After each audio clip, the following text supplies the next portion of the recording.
आज तिथि 3 दिसंबर 2020, कार्यपत्रक नंबर 20, विषय हिंदी, कक्षा 8। हमारी पाठ्यपुस्तक हिंदी की पुस्तक वसंत भाग 3 का अध्याय है ये, जहाँ पहिया है, एक रिपोर्ट है ये है तमिलनाडु, हमारे देश का एक राज्य, दक्षिणी भारत का एक राज्य है। उसका जिला है पुडुकोट्टई, एक जो है ग्रामीण इलाका। और वहाँ पर महिलाओं ने अपने आप में जो है आत्मविश्वास की भावना को जागृत करने के लिए, आत्मनिर्भर बनने के लिए एक सामाजिक आंदोलन की शुरुआत करी कि साइकिल चलाना। ये उसी से संबंधित है। पिछले जो कार्यपत्रक था 19, हम उसमें इसके बारे में थोड़ा बहुत पढ़ चुके हैं कि भारत के सर्वाधिक गरीब जिलों में से जो है एक जिला है पुडुकोट्टई, और यहाँ की महिलाओं ने अपनी स्वाधीनता, आज़ादी, गतिशीलता, आत्मनिर्भरता, आत्मविश्वास की भावना को व्यक्त करने के लिए साइकिल को चुना और ज़्यादातर महिलाओं ने साइकिल चलाना सीखा। अब आगे क्या है वो हम पढ़ते हैं। फातिमा एक माध्यमिक स्कूल में पढ़ाती हैं। उन्हें साइकिल चलाने का ऐसा चाव लगा है कि हर शाम आधा घंटे के लिए किराए पर साइकिल लेती हैं। एक नई साइकिल खरीदने की उनकी हैसियत नहीं है, वो किराए पर साइकिल लेकर उसे चलाती हैं। फातिमा ने बताया कि साइकिल चलाने में एक खास तरह की आज़ादी है, हमें किसी पर निर्भर नहीं रहना पड़ता। मैं कभी इसे नहीं छोड़ूंगी। जमीला, फातिमा और उनकी मित्र अवकन्नी, ये है क्या लिखा हुआ है ये,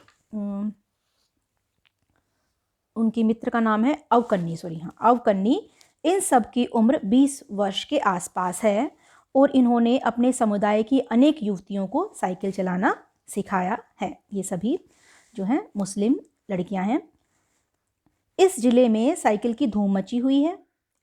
इसकी प्रशंसकों में हैं महिला खेतीहर मजदूर, यानी कि खेतों में जो काम करती हैं। ये थोड़ा बड़ा कर लेते हैं हम।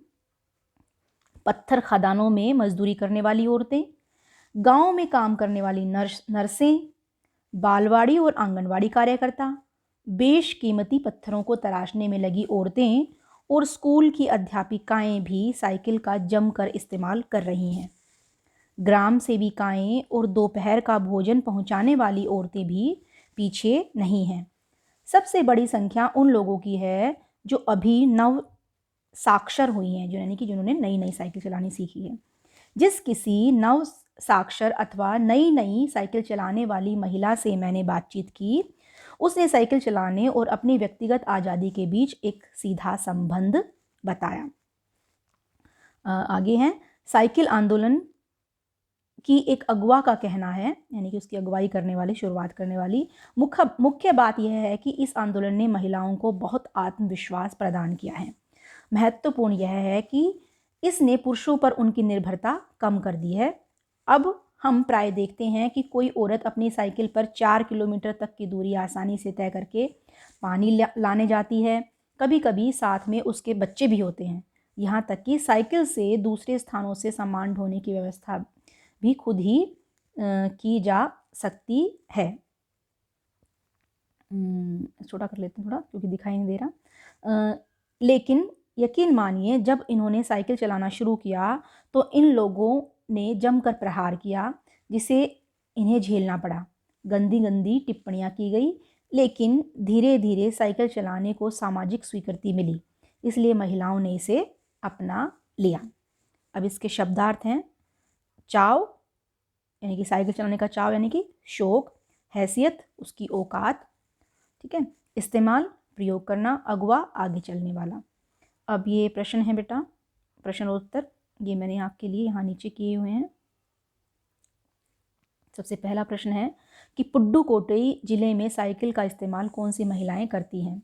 तो उत्तर है, पुडुकोट्टई जिले में साइकिल का इस्तेमाल करने वाली महिला खेतीहर मजदूर, पत्थर खदानों में काम करने वाली औरतें, गांव में काम करने वाली नर्सें, बालवाड़ी और आंगनवाड़ी कार्यकर्ता, बेशकीमती पत्थरों को तराशने में लगी औरतें, स्कूल की अध्यापिकाएं, ग्राम सेविकाएं व दोपहर का भोजन पहुंचाने वाली औरतें हैं। यानी कि हर क्षेत्र से जुड़ी हुई औरतें साइकिल का इस्तेमाल करती हैं।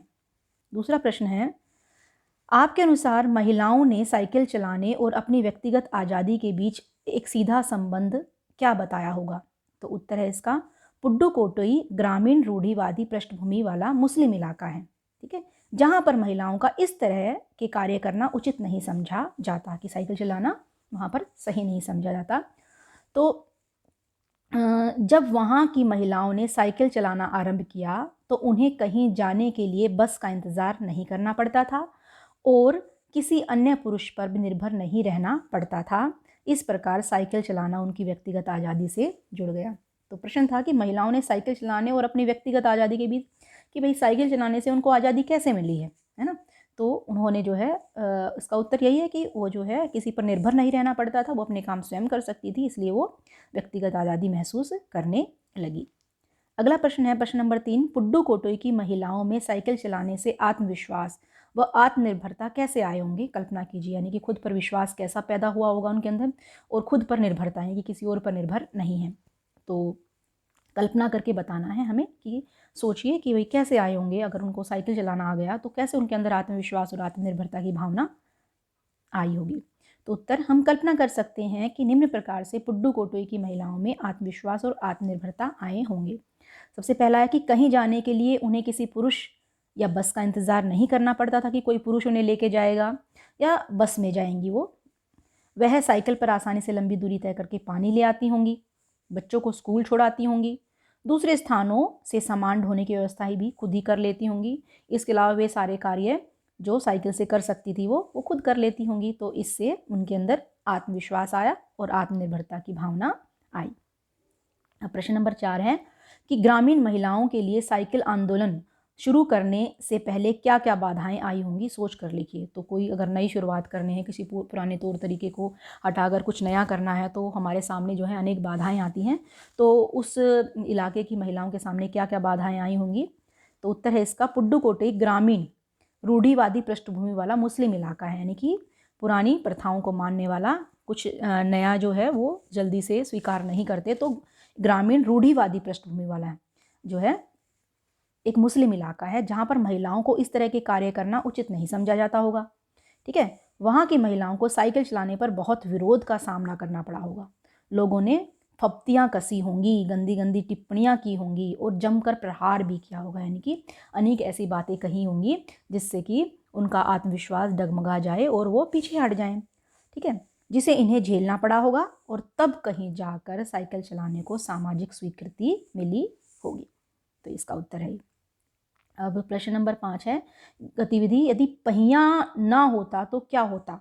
कल्पना कर बड़ों से सहायता लेकर लिखिए। तो आप जो है सोच के देखो कि अगर पहिया ना होता, पहिए का आविष्कार ही ना हुआ होता, तो जो है पहिए का आविष्कार ना होता तो वे सारे कार्य जो हम पहिए की हेल्प से कर सकते हैं, यानी कि पहिए से जो व्हीकल्स चलते हैं, जो साधन चलते हैं, और जो विकास कार्य होते जा रहे हैं, जितनी जल्दी होते हैं, हम थोड़े से समय में ही एक स्थान से दूसरे स्थान पर पहुंच जाते हैं और हमारा सामान भी पहुंच जाता है, ठीक है। तो वो सारे कार्य जो पहिए से होते हैं, कितनी मशीनें चलती हैं जो पहिए जैसी जो आकार की चीज़ें होती हैं उनसे बनाई गई, तो वो सारे कार्य नहीं हो पाते, हम कितने पिछड़े रह जाते। को बहुत सारा जो है ऐसा है कि हम ऐसा लगता है कि हम पुराने समय में ही रह रहे हैं, अगर पहिए का आविष्कार ना होता तो आप अपनी तरफ से सोच कर लिख सकते हैं। ये मैंने थोड़े से पॉइंट लिखे हैं कि यदि पहिया ना होता तो कहीं आना जाना बड़ी समस्या होती, क्योंकि हमारी ज़्यादातर ऊर्जा पैदल चलने में ही खर्च हो जाती। दूसरा है, बस, कार, ट्रेन और अन्य यातायात के साधन भी ना होते। तीसरा है, सामान ढोने के लिए जानवरों का इस्तेमाल ही किया जाता, सामान ढोने के लिए या कहीं भी जाने के लिए तो अब भी जानवरों का ही इस्तेमाल होता। जितनी तेज़ी से विकास हो रहा है वो नहीं हो पाता। फैक्ट्रियां हैं, कितनी सारी फैक्ट्रियां जो पहिए जैसी मशीनों से चलती है वो नहीं चल पाती, ठीक है। तो और भी बहुत से काम हैं जो पहिए के आविष्कार के बाद ही जो है संभव हो पाए हैं, तो वो सारे कार्य ना हो पाते। तो ये थी आज की वर्कशीट नंबर 20 कक्षा 8 के लिए, जहाँ पहिया है। और इस अध्याय को, इस रिपोर्ट को आप अपनी पुस्तक में भी पढ़ लीजिएगा। धन्यवाद।